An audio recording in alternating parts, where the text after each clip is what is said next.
Means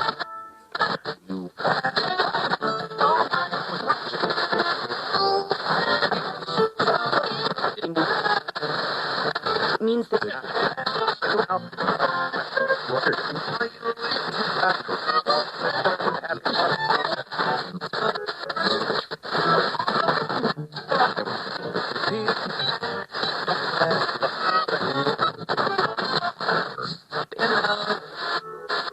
do it.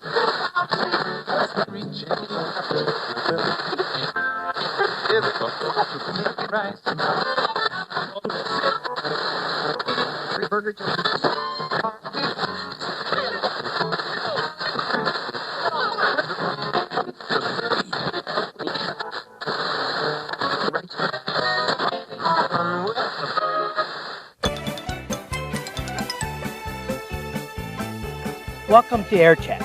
I'm your host, Ty Rose Now. Here we go with Programmer's Digest, the audio magazine for Volume 1, Issue 6, from October 23rd, 1972. This is narrated by Brian Taylor, WMAK, Nashville, Tennessee.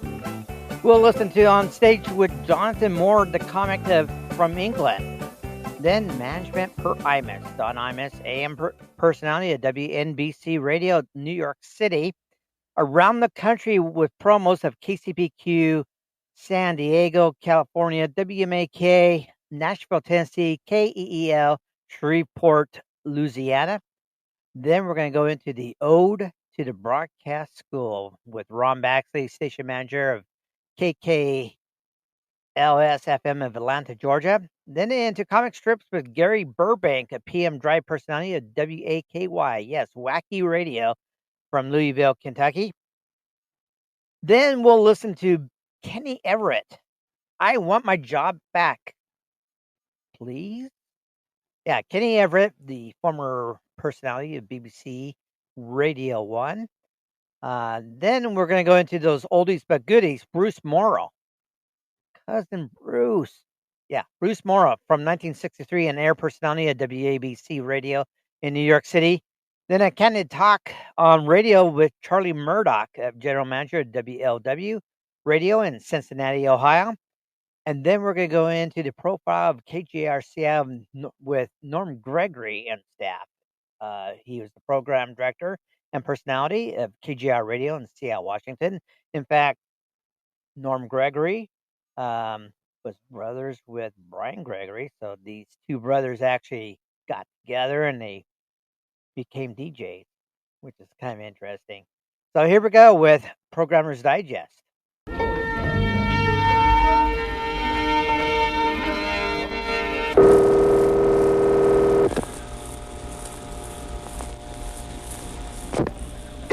Home?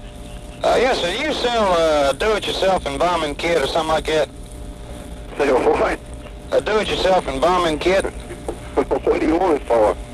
Well, it's Grandpa. He passed away Thursday, and we really can't afford no high funeral, you know. Are you serious? Now listen, I ain't fooling around here. This is serious. Grandpa, bless his heart, passed away Thursday, and we didn't know what to do. We just left him in a rocking chair on the front porch. It turned off cool. We figured the cool weather would keep him until we decided what to do with him. And we figured on having him embalmed if we can't do it ourselves and just burying him ourselves in the backyard, you know. Well, man, you can't do that. How come? Well, how long have you been dead? Well, he died Thursday, and he died Thursday? Died Thursday. Bless his heart. Is there any way you can help me out on that? Well, you're going to get us all in trouble. Sir? How old is he? He's 72. 72? Yes, it was his time, no doubt about it. Oh, it was? Yeah, we was expecting it. We hate to see him go. Well, what did he die of? Pardon me? What did he die of? Well, I guess his old ticker just stopped ticking. I don't know. His old ticker stopped ticking? Yes, sir. Well, who is this again, please? It's WMAK. William, this is Russ Spooner, WMAK. Oh, me. You have just been spoonerized. Things are happening. The crisp fall season will soon give way to the icy flight of winter and the holiday seasons, with the usual maddening upsurge in program activity forthcoming. Be prepared. Think your promotions out front. You need some good ideas? Try the library. You might be surprised. October 23rd, 1972, Volume 1, Issue 6. PD opens its pages to English humor. Imus at sunrise, some good station promos. Note in particular, the head-on voting promo from KEEL, Shreveport. From Atlanta, the former director will talk about broadcast schools. You'll get a blast from the Louisville Slugger. We'll dust off Cousin Brucey, circa 1963. Get a programming viewpoint from a Mustang. And catch a glimpse of a great radio station in the Pacific Northwest as we move our cat whisker into position for Page 1.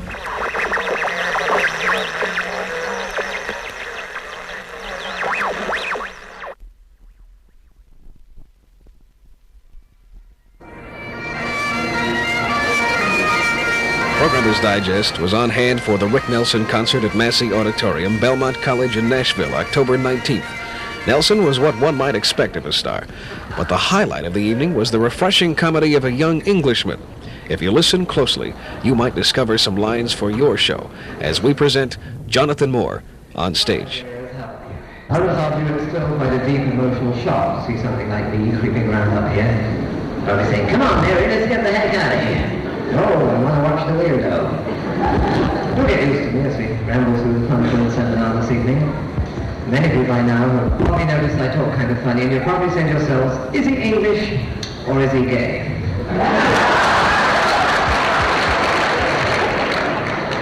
Yes, I am. English. I'll explain. England is a small American missile base in the Irish Sea. We all know where the Irish Sea is these days, don't we? Because they're always doing each other in. If you can't laugh at yourself, who can you laugh at? Yeah, because you are the weirdest person you're ever going to meet. Only you know what you do when you're alone. But women drive, and women have problems driving. They can't parallel park. Women park by sound. Watch them, they come rolling up to a spot downtown. Oh, that's close enough, Gladys. We'll walk to the curb.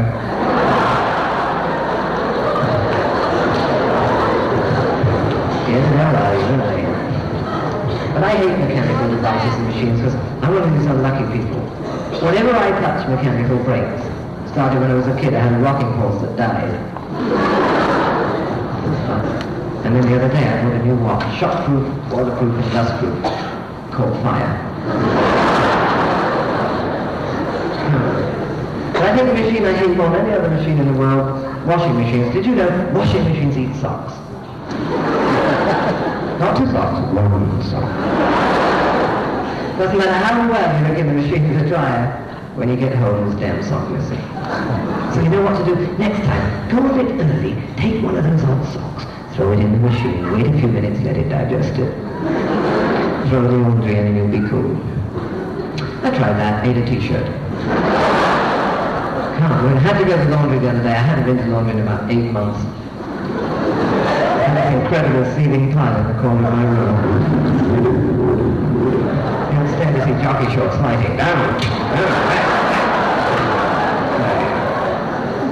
So I got a box and a shovel. No, I'm not going to touch it, no way. Shoveled me in. Up we went down to the laundry. The laundry was all set up basically the same. There's the machines and dryers and a table and seats and benches in front of the table. The sitting on these seats and benches are funny little ladies. Laundry freaks. And they watch you because they want to see what your laundry's like. And if it's rotten, they talk about you.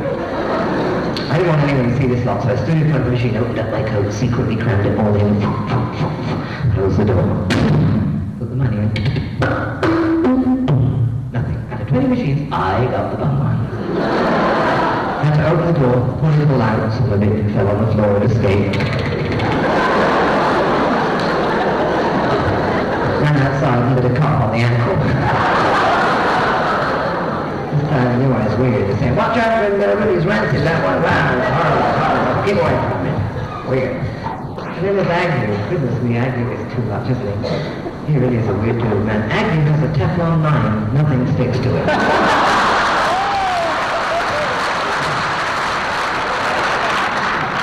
Dirty Hillary had a crew cut and a malignant hickey. She was a weird chick.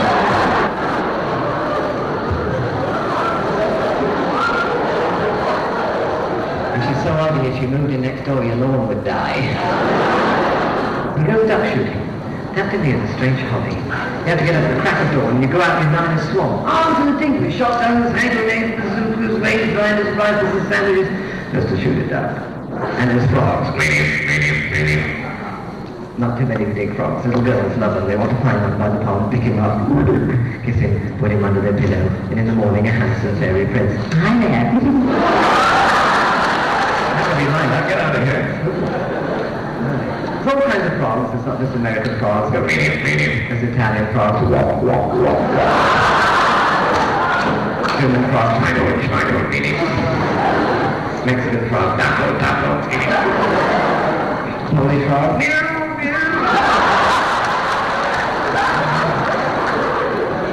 And toads, horny toads, that make a different sound. Like needing. One over here, got it.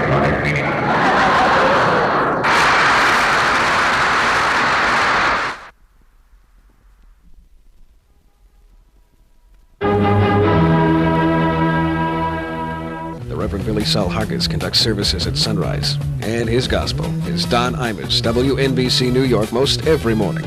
As Caesar regarded gladiators, Imus talks about management. There's only two guys I ever met that had any balls, and that was managers, and that was Jack Thayer and this numbskull here at NBC, Perry Bascom, who's either on dope or something, or doesn't want to go back to Boston. And usually if you get guys in a corner like they were here, then they're willing to go all the way with you. But they put up with it. I've done stuff here that they don't do on any FM station anywhere. And I've been backed up 100% on it. I dumped Irish Airlines. So we had a $40,000 account with them and dumped them out of here one morning. I forget what the line was, something about, what do you call a sniper in Belfast? Father. Most management is, they're just like everybody else, man. They're just scared to death, and they don't want to rock the boat. There's a few guys around that are not, but Ron Jacobs, I guess. Well, of course, Ron Jacobs is like Bobby Fischer. He's just a level above everybody, Nobody understands him, but he gets the job done. I guess there are other guys, too, How about the commission and the effect of its ever-present fear factor? You got to be realistic about that, but, hey, man, I hear these public broadcast outfits, guys, you hear everything on there, everything.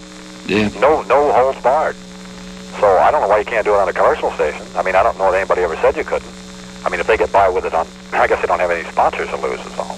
Right. I'm not pushing for that to be the norm that you can say like on the radio. I'm just saying that I've heard it done. I've seen it done on television. Right. Channel 13 here in New York. WBAI here in New York. So FM listener sponsor thing or whatever. It's one of those commie deals is what it is, But the fact that they're communists doesn't make any difference. And in regard to a possible conflict of the jocks' activities and management wishes, he says, You can get reaction from people, or whether you're doing the right thing or not. I don't mean some teeny barbacoa trying to ball you, but you can get an idea if what you're doing is where it's at. And then you have to decide yourself, man, to be able to go, to be willing to go all the way with it. If you really believe in what you're doing, and a general manager comes in and says, "Hey, man, I don't want to hear any more of that," you got to be willing to tell him to kiss your ass. You have to be willing to do that. And I don't know many guys in radio that are willing to do that, or in any other business, any stockbrokers, used car salesmen, whatever. But that's always been my attitude, man. And this gig I've got here means nothing, man. I got 3 Jewish attorneys, and if they come in and say, "Well, we ain't going to have no more Reverend Hargis selling pictures of Jesus and stuff," man, you can't do that. Then I'm just walking. That's it. And you can always get a job somewhere, but you have to be willing to do that. You have to really believe in what you're doing. You have to be reasonable about it. You can't be. You can get on the radio and say things. No, but you have to really believe in what you're doing, and then be willing to go the max with it, man. Be willing to say, well, I'll get another job someplace else. Do note, however, Don emphasizes the fact you must be willing to take a walk, because right or wrong, the boss is always the boss. Imus is on his way. We're not exactly sure where, as he already says he's at the top. But no matter where he goes, you can bet your bottom dollar it won't be dull. He has another LP ready to go for RCA titled One Sacred Chicken to Go. A single scheduled for the first of the year, several TV shows and appearances coming up, and yes, pick up a Life magazine for an interesting spread on Imus in the morning.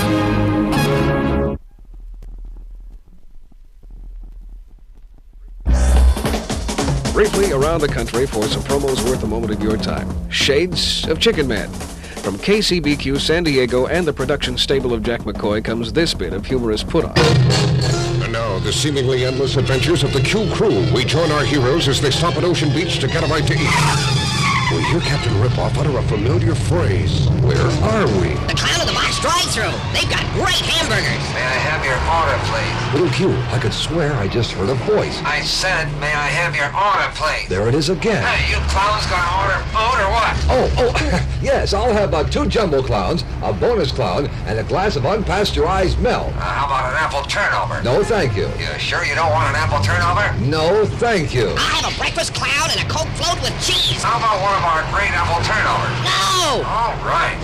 Young man, what radio station do you listen to? Radio station? Yes. Just a minute, hold on a minute. Hey, Bob, what radio station you got on back there? KCBQ. KCBQ. You just ripped me off for a brand new $100 bill. Sorry, bud, we don't give change over $5 after 9 o'clock. You don't understand. All I have is $50, $100, and $1,000 bills. Sorry, no 5, no food. What now, Captain Ripoff? We have no choice, little Q. Make that 100 bonus clowns, 55 coffees, 35 turnovers. Tune in next time when still another exciting Q listener will say, may I have your order, please? KCBQ. A lot of stations are into broadcasting radar locations in the public interest. Once upon a time, the long arm of the law would have frowned upon this practice, but has finally come to the conclusion that an ounce of prevention saves the writing of a lot of tickets and pencil lead, and maybe an accident or two. WMAK's Radar Watch. We believe it's important to save lives on Nashville streets in any way possible, whether it be issuing radar tickets or just warning people of radar units, cautioning them to slow down. That's why we keep Nashville informed 24 hours a day with police radar locations. Leave your dial on 1300 for up-to-the-minute radar locations. And if you see radar in operation, call WMAK. Who knows? You may be helping to save someone's life. The topper is a good one for election time and is designed to increase your popularity and rapport with the citizens of the community. Such was the case with KEEL in Shreveport. August 19th. Voters of Caddo and Bossier Parish will cast their votes on school board positions, constitutional convention seats, the horse racetrack issue, the U.S. Senate race, district judgeship, Second Circuit Court of Appeal judgeship, constitutional amendments, Democratic Executive Committee posts, Public Service Commissioner, State Board of Education seat. Will you vote? Hell, I ain't voted since the third time Clyde Fant's elected. Gosh, I'm glad you reminded me of it. When was it again? They don't put no bread on my table, do they? I'm not a registered voter. I'm ashamed of it, but I just never got around to registering. Another election? My God, that's all they have around here anymore. All of them are crooks. It don't make any difference who gets elected. What right do you have to complain? You don't give a damn.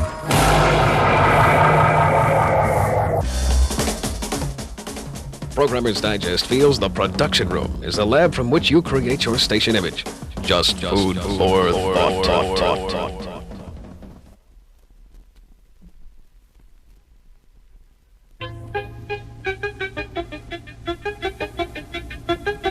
Broadcasting schools are often a topic of discussion, both pro and con. Ron Baxley is the former director of the Atlanta Columbia School of Broadcasting. In recent months, he rejoined the Corps of Radio Programmers as PD of KKLS-FM in Atlanta, where he recently has become station manager. His experience includes programming for the McClendon chain and a one-year consulting stint for Radio Nord, a pirate off the coast of Sweden before the government persuaded it to pull up anchor and leave. Ron's 18-plus years and vast experience well qualify him for his Ode to a Broadcast School. A broadcasting school can provide its students with a quick knowledge of the basic fundamentals of the radio industry. They will at least learn what a commercial is and how to read it. They'll get acquainted with newscast procedures, the various fundamentals of the departments of a radio station, traffic, copy, sales, etc. They'll be taught how to read a sportscast, not play-by-play, because I think you have to learn that yourself. They'll get acquainted with live interviews, including how to write an interview. They'll learn how to cover an on-the-scene report and be taught how to write and deliver editorials. In other words, a student will be exposed to all the inner workings of a radio station in several written assignments. A broadcasting school is good for laying out the knowledge of the neophyte broadcaster, making him aware of the industry's terminology and functions. The final product that comes out depends a great deal on how well the student applies himself while attending and the length of the course itself. Broadcast schools have courses running from 3 months up to 2 years, depending on the school. Now, there are broadcasting schools which operate out of a one-room office with a broken-down tape recorder and a fast-talking manager, usually a used car salesman. And there are schools that actually teach broadcasting. At least most of the better-known schools have all the proper equipment. Most have broadcasting booths with reel-to-reel or cassette tape recorders, a console with a turntable, and all the pots and switches they'll be confronted with. A final word about broadcasting schools in general. They are not a benevolent organization. They are in business to make money, and to make money they must enroll students. Obviously, not all of them will become great or even good announcers. Not all of them. Many students will become disinterested and drop out. But as in everything else in life, the ones who have a burning desire to make it will make it, and will get everything they can from the school. If it's a decent school, the student will be a good, devoted broadcasting employee, if somewhat raw in experience.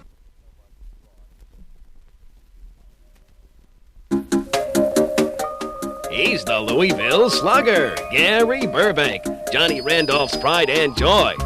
Or is that his cross to bear? Like Dr. Jekyll, he conjures up madness on a daily basis. And he's this week's comic strip. PD madly presents beautiful downtown Burbank. Gary, that is. Gary Glitter. WAKY. 519 and WAKY. Hi. This is Gary Burbank asking you to support the rehabilitation of the criminally insane.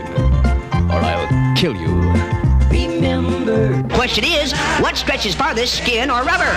Oh, rubber. No, skin. Skin? Yeah, Moses tied his ass to a tree and walked 40 miles. I didn't know that. WAKY. It's 1:15 a.m. and little Johnny Powers can't sleep. Mommy, I can't breathe. Good, it's working. Who draws the crowd? Hey, listen, do you realize when you use Listerine, you kill thousands of germs on contact? Well, I don't know about you, but I don't want anything dying in my mouth. Gary Burbank, patriot. I saw the American flag waving at full mast the other day, and I knew that someone, somewhere, was alive. I knew that, yes I did.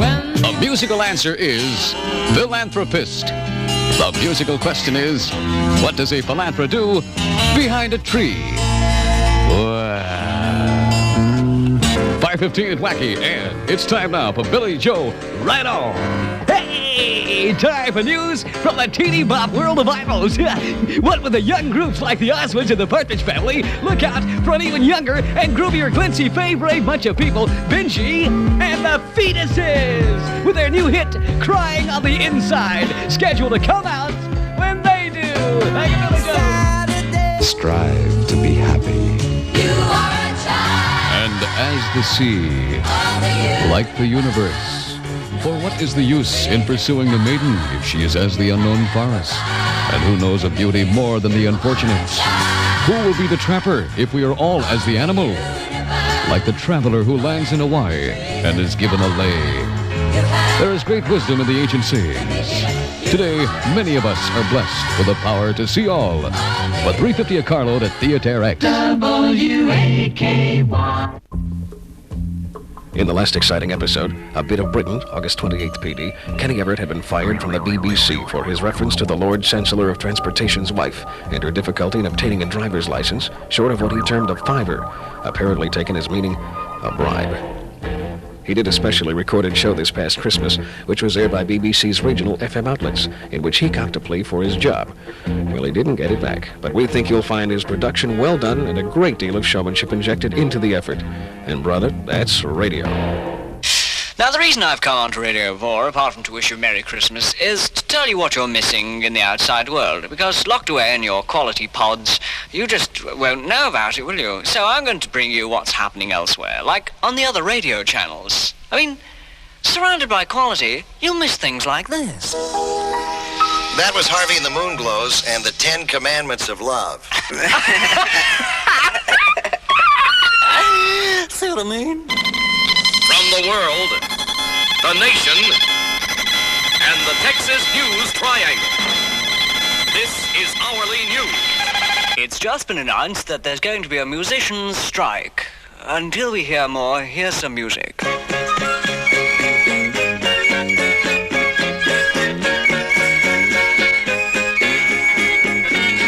Shirley would gulp down her breakfast, shut the fridge and join the throng. Margaret Beatty snatched the milk and scanned the news and went along. Everybody out! Annie Harris drew the curtain, screwed her eyes up, had a peek. Saw the marchers, heard their voices making early morning noises. Stumbled back to bed and tried to sleep. Come with us, run with us. We're gonna change the world. You'll be amazed, so full of praise. When we rearrange your world, we're gonna just... And now, friends, a Christmas appeal on behalf of the Bring Back Cuddly Ken to Radio campaign. Yes, ever since my sacking in 1970... By the way, what do you think of my sacking? Oh, it suits you, darling. You'd always wear a sacking. Oh, we wish you a Merry Christmas. We wish you a Merry Christmas. We wish you a Merry Christmas. From radios 1 and 2 and 3 and 4 and 5, 6, 7, 8, 9, 10, 11 as well. Yes, friends, Christmas, the festive season of goodwill, love, peace, and happiness, and forgiveness to all men. So I want the BBC giving me job back.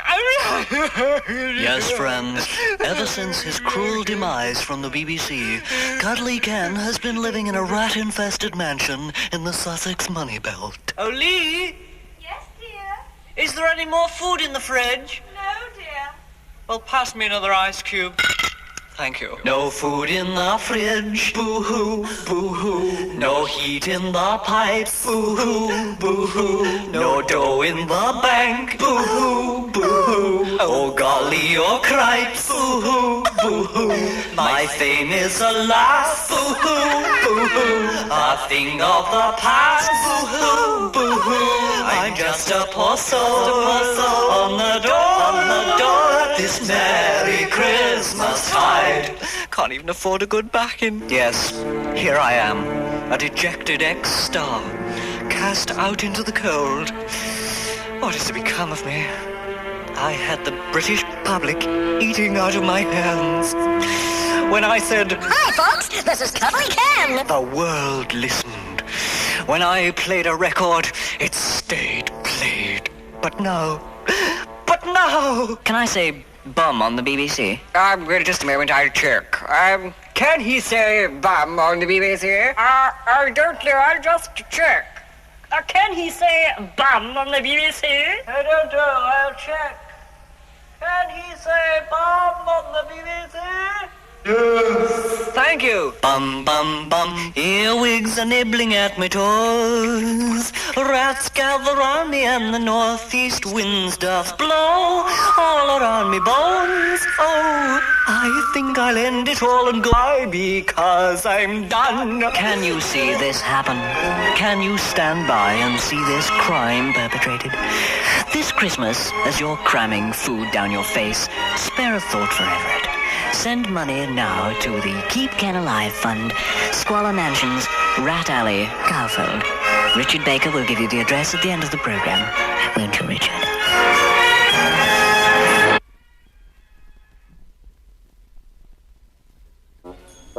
He's an institution in New York, Atticus State Prison. And no, seriously, everybody knows he's been at the top of the rating heap for years. We're speaking seriously of WABC's Bruce Morrow. For this bit of yesteryear, we draw from 1963. The Singing Nun and Dominique topped record charts. Ray Charles was named Male Vocalist by Downbeat magazine. And the United States consumed over $570 million in record sales. And all the while, the Big Apple consumed the Cousin Brucey Show. WABC, AM and FM, New York. 77 WABC.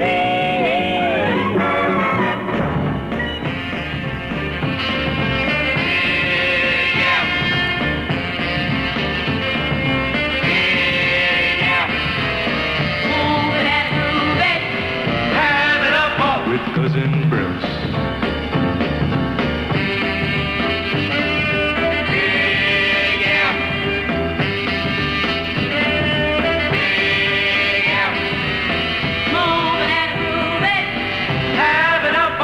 Cousin Bruce. Yes, hi everybody. Take my hand. It's Grant. We're up to the top 10 right now. Hope everybody's having a wonderful time with the Brucey Show. We're going to be talking about Sheepshead Bay High School in Brooklyn. And then the last half hour, Our Lady of Mercy Academy in Syosset. Right now, let's get down to our important business. Guys and gals, from number 8 last week, this one drops down 2 notches to number 10. Sunny and the Sun Glows, number 10. All right, mark that down as number 10 on the All-American Survey. Sunny and the Sun Glows there at WABC. Chime time, hit time, you know, right now. It's 4 minutes after 11 o'clock every Tuesday night on The Cousin Show. It is Top 20 Night, the All-American Survey, the brand new survey. And make us a date every night, 10 to midnight. We have a ball. And remember, it's part 2 of the biggest double play combination of modern radio. Scott Meany from 7:15 until 10. And then Cousin Brucey rides again. It happens first. 77 WABC. All-American. Okay, we have everything that you love, my dear cousins. Right after this record, we'll salute Sheepshead Bay High School. Leslie Gore from number 10. Creeping up there in the top 10, though. Staying there, number 9. It's a goodie. Has a good background. I think that's what did it to this record. That's what made it. She's a Fool. It's Leslie Gore. Wow, you caught me unawares there. Just a minute, I'll get off of the floor here. And She's a Fool, that is number 9 on the All-American Survey. I hope you're writing down all these numbers. We've been doing the whole top 20 here. Leslie Gore, and we do that every Tuesday night, you know. 43 WABC degrees, all heavyweights here. Leslie Gore, no, she's not a heavyweight. All sluggers, all Americans of Radio WABC, my dear cousins. And thank you for making us the biggest station in the entire area. WABC in New York. Hey, it's 8 minutes after 11 o'clock. Take my hand. We salute now Sheepshead Bay High School in Brooklyn, New York. The greatest team in the world. You! And 77 WABC. All-American.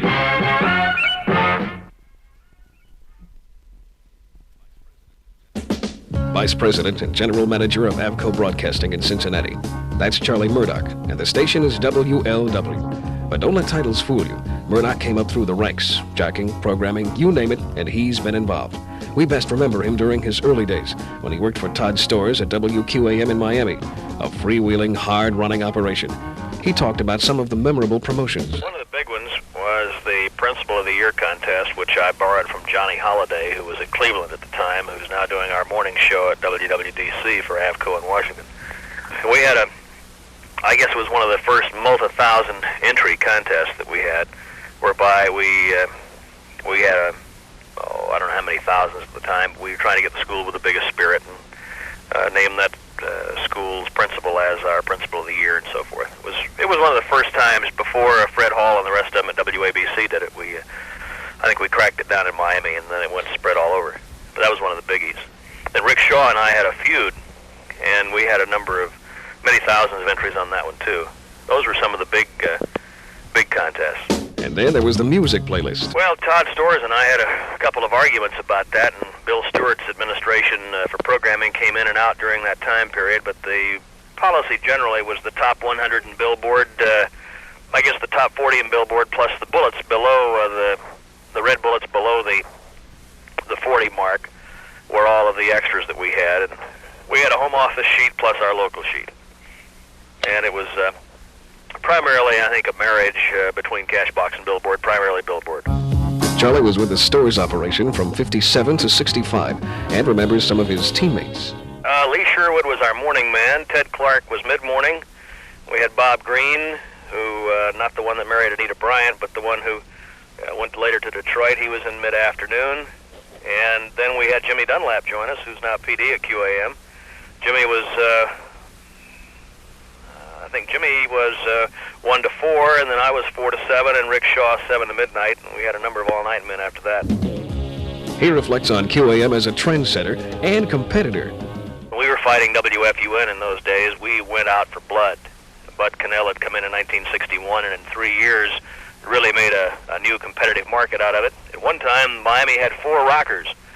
Back in the mid-60-61 era, we had...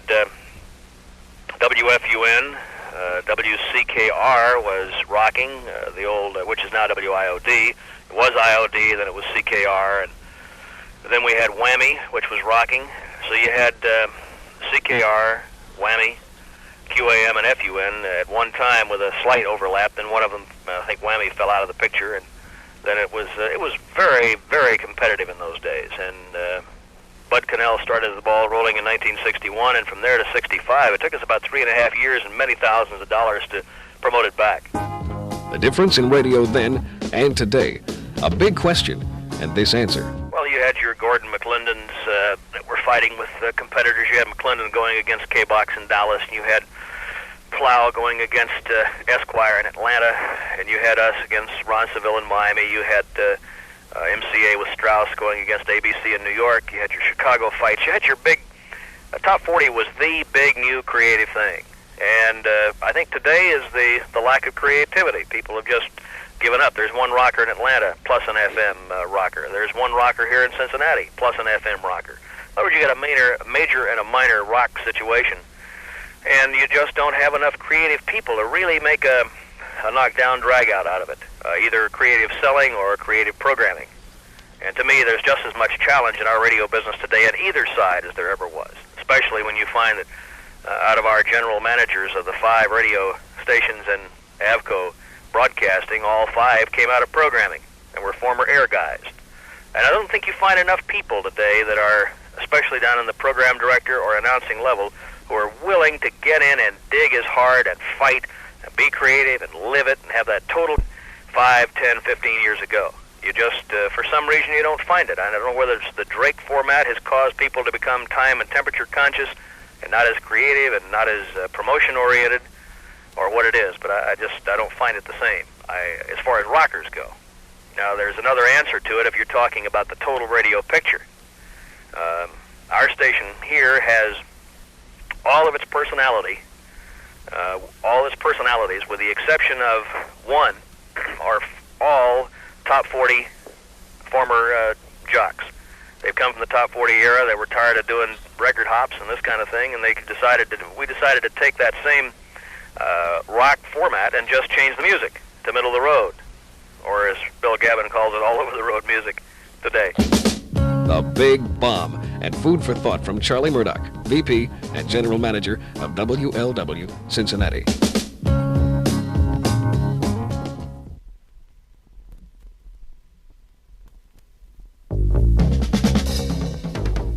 Programmer's Digest presents one fine radio station, KJR, Seattle, Washington.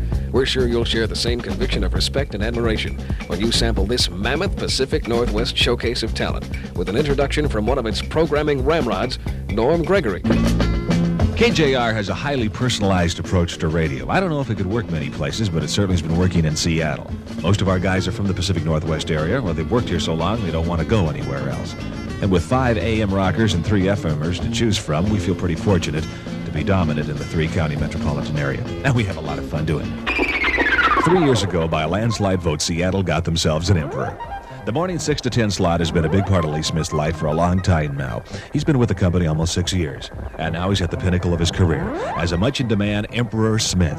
I think people just have their clock radio turn him on just to see if he could be that high every morning.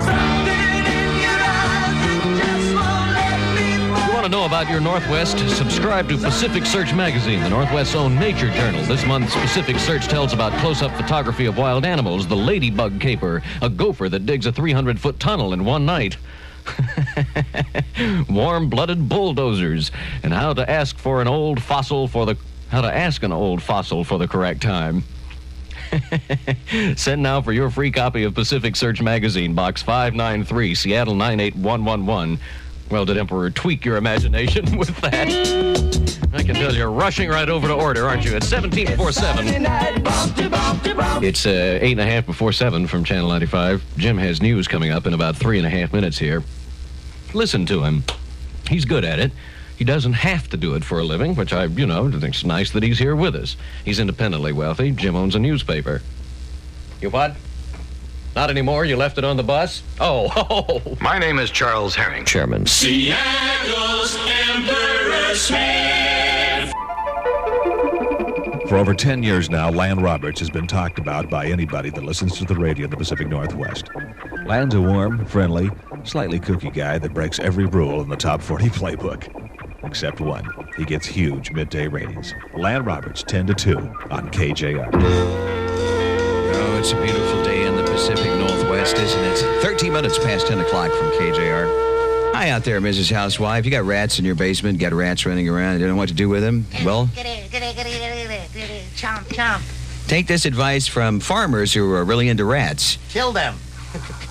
They've got to kill them or lose money, of course. And to kill rats, one of these experts choose Decon, America's best-selling rat killer, right up there among the top 10. Sometimes they have Jim Neighbors singing to them. That kills them, too. New rat killer. New rat killers come on the market every year.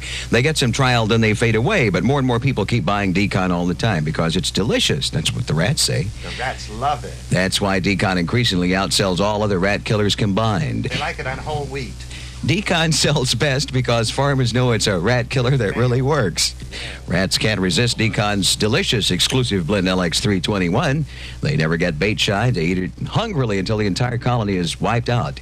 Come down and taste some at the station if you don't believe us. You see, Decon, this line kills me. Decon gives you a rat-killing ingredient recommended by the United States government authorities. And best of all, Decon, when used as directed, is safe around children, pets, poultry, and livestock. And increases your mammary glands. And it's the sure way to rid your property of rats completely. So insist on Decon year after year, America's best-selling rat killer. While others come and go, Decon is still around. Here's a satisfied user. How long have you been using it? Well, I've been using Decon Rat Killer for a number of years. We used to have 10,000, 20,000 rats in the house all the time, you know, and they were eating the paper, the Post Intelligentsia, all the time. They're eating the paper. I never knew what the hell was happening in the world, and then we got rid of it. Do you remember that special candy? Just for you. I'm sure a lot of you have been driving around your car at night have heard of the legendary Wolfman Jack, probably one of the most famous radio personalities in the United States today, who was working down at K-Day down in Los Angeles. We have him on the telephone right now. Wolfman, are you there? Oh, certainly I'm here, man. I'm sitting right here in my palatial home here in Beverly Hills, Los Angeles, whatever, you know. I thought it would be interesting if you could... Is there? What's that? Is Mr. Murray Roman there? I'm here, Wolfman. Yeah, Murray's on the other line. Yeah, Murray's on the other line, Wolfman. The other line? Yeah, now, Wolfman, would you do an introduction to a record for the people in Seattle for me? I'd rather talk about my roller skating techniques, man. No. Don't do it. There's young girls listening now. Now, I became the roller skating champion of my block over here, you understand? How'd you do that? Well, I just got bigger roller skates, man. That's all. I found out the bigger the roller skate, the faster you go. Did you know that, Murray? You've been using those little bitty roller skates, man. It doesn't work out for you. Oh, I know. You put a lot of Vaseline on the roller skates. I get the big ones, man. You get the big roller skates, put a lot of Vaseline on them. Yeah, right. And then what do you do? Then you roller skate. That's right, I guess. I see. Murray, you think you could get him to introduce the record? I can't get him to introduce anything. This is what he does all day long. He sits around in his roller skates wearing that purple drapeted dress that he's got. Looking crazy, man, I'm telling you, and fooling around with 14-year-old girls. Introduce a record, will you, Wolfman? Oh, this is Brother Bill Withers, and just use me, baby, until you use me all up. Oh, dynamite. I'm on in the afternoon. I've been doing the 2 to 6 drive thing for over a year now, and I feel pretty good about it. I've been at KJR for about 4 years. Seattle is where I grew up, went to school, and I love the Northwest. I consider myself a sort of a strong, sensible type of personality that you can depend on. Sometimes I have a hard time finding people to agree with me, but I do have a lot of fun. It's the band from Berkeley, Creedence Clearwater Revival, Born on the Bayou. Such a heavy song. Probably would sink right to the bottom of the swamp. I'm Gregory, more music radio for you. 26 before 3, good afternoon from KJR. The Restless Girl and the Endless Flight. Eagles takes us up to the Witchy Woman. I hope you're making plans to see the incredible haunted house. I was down there last night, and I'm not kidding. It is incredible. It's a huge. This is no amateur event. This is a huge professional production. It must take over 100 people to run that thing. It'll run for about 10 days through Halloween at 3rd at Vine, the KJR 1972 Variety Club Haunted House. Carling Brewing Company, Tacoma, Washington. Ladies and gentlemen, an absolute Seattle radio first. We're now dialing another number number as KJR's giving away $100,000 in cash. It's contest time. The cash call total this hour is $611. $611 as we're going on a toll call to Puyallup. Hope you have a nice weekend. Thank you. Bye-bye. We're adding $14 now to that KJR $100,000 cash call jackpot. That makes it $625, which is a nice guessable number. We'll try it again in about a half hour. Summer Breeze is by Seals and Crofts.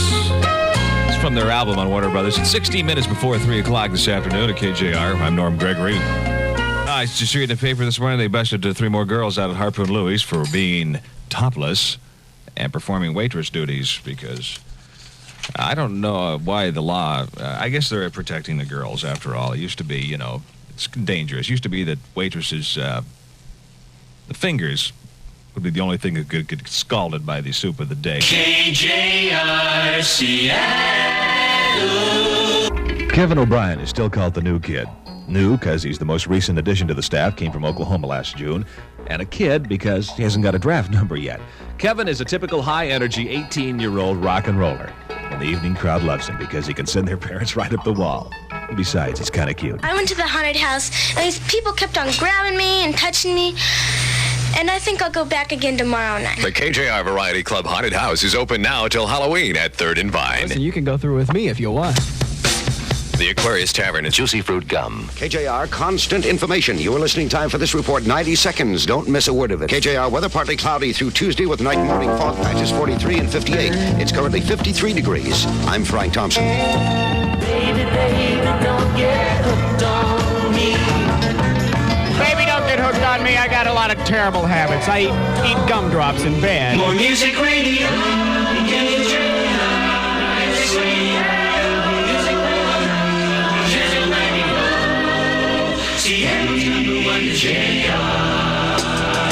And that's all. It's 7:18. Kevin O'Brien is playing through.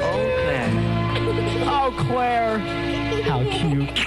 The amazing and talented KJR Engineering Department has again come through with a Dixie cup and string, and we're going to talk to the haunted house. Hi.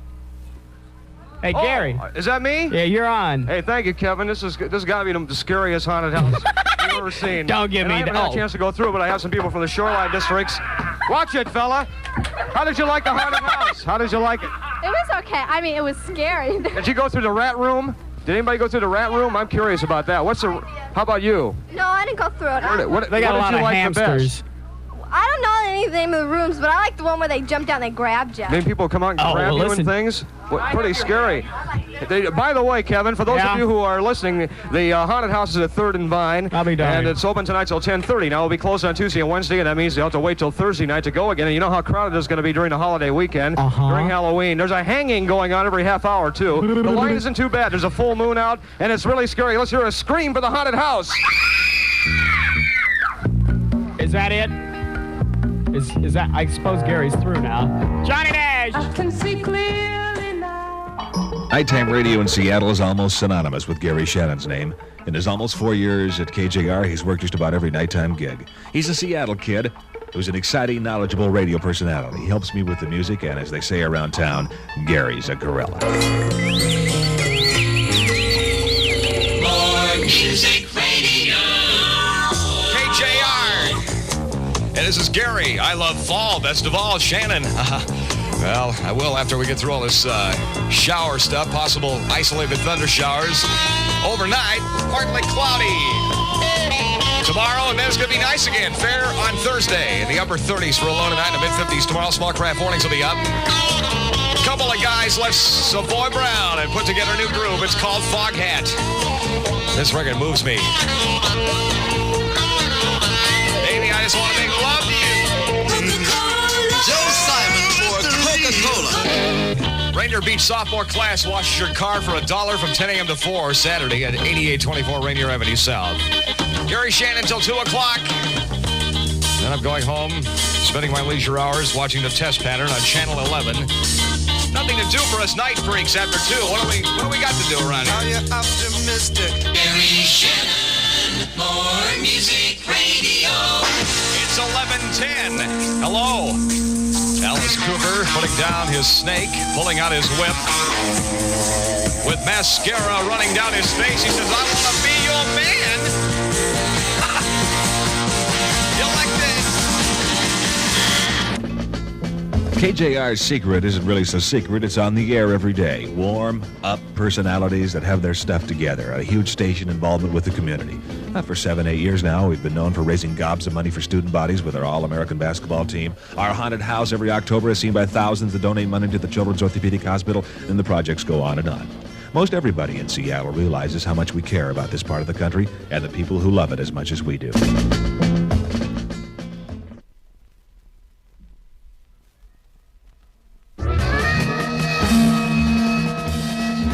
This is the world's first audio magazine, and it's designed solely for radio. With almost 8,000 radio stations in the United States, Programmer's Digest feels it high time that broadcasters have their own exclusive form of communication for the purpose of growing by sharing and learning. If you love radio and share our goals, spread the word and urge a friend to support PD. We want to be a vital member of your team. Programmer's Digest is a division of Audio Video Corporation of America. From WMAK Nashville, this is Brian Taylor. That was Programmer's Digest from October 25th, 1972. Next hour, which will be actually tomorrow. So tomorrow we'll have one more Programmer's Digest record, which is I just completely amazed by all that this record came out with. This magazine came out with. As a trade magazine, and gave you a good insight of radio back in 1972. So, see you next time on the same channel.